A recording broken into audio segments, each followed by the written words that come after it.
Now, parents who have kids using IVF make for more committed parents because they feel lucky, they feel fortunate to have had children at all. This is the conclusion of research at Monash University in Australia. Mums and dads who pay for assisted reproduction techniques to have kids, quote, have a particularly strong desire for and commitment to parenthood and feel lucky to have them. Well, joining me now is Madeline Page, the CEO of the Alliance of Pro-Life Students, who's alongside Andrew Pearce, who may chip in, as is his wont.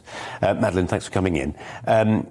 This is a sort of, I was going to use reductio ad absurdum, isn't it? Sort of it's reducing the argument to an absurdity. Of course, parents have gone to all that trouble, might be keen, you know, they've made a real declaration of intent to have kids. They've laid out 10,000 for a cycle of IVF. They're likely to be more committed to having kids, aren't they? Yes, and I think what the study really shows, though, is the importance of the parent-child bond. And that's something that came out in this study that I think was missed a bit in the headlines, where, yes, that bond is so vital, and that can be expressed in many different ways, both through parents who've conceived through IVF, through adoption, for example. They also obviously really want to have children.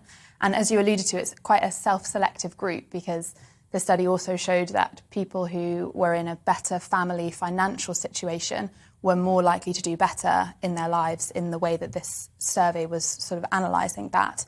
And obviously, as you said, if you've shelled out a lot of money for IVF, you're in a better financial situation. You're probably going to be older, so that strips away some of that sort of teenage pregnancy cohort, doesn't it? You're going to be older, you're going to be a bit more established in life. You'll be a bit more sort of sorted in terms of your networks and all that sort of stuff. So all those things incline towards a more stable home environment, maybe a happier environment for a child.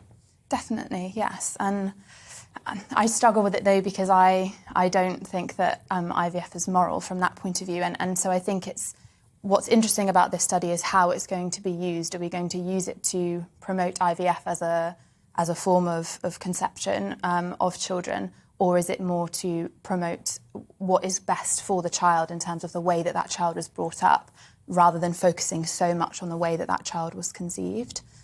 We'll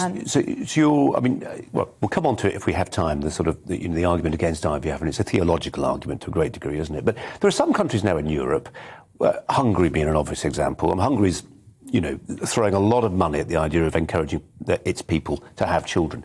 It's free. They nationalised IVF. If you want IVF in Hungary, you won't pay for it.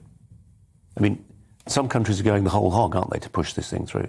Yes, and I think it's something that people really want here too, that, if I'm unable to have children, naturally, why should I have to pay so much money to have children? And we have the NHS, and there are so many other forms of medical care that you can get for free that way. So I think it is something that people are really striving for, but I think we need to look at if being a parent is a right, or is it a gift or a privilege. Well, I'm glad you said that, because actually we're not born on this land to have everything. It doesn't always work like that, I'm afraid. It's you take your chances, and I don't think the taxpayer has to pay for everything all the time.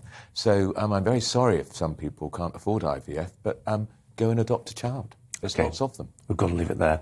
Andrew, Madeline, thanks both very much indeed.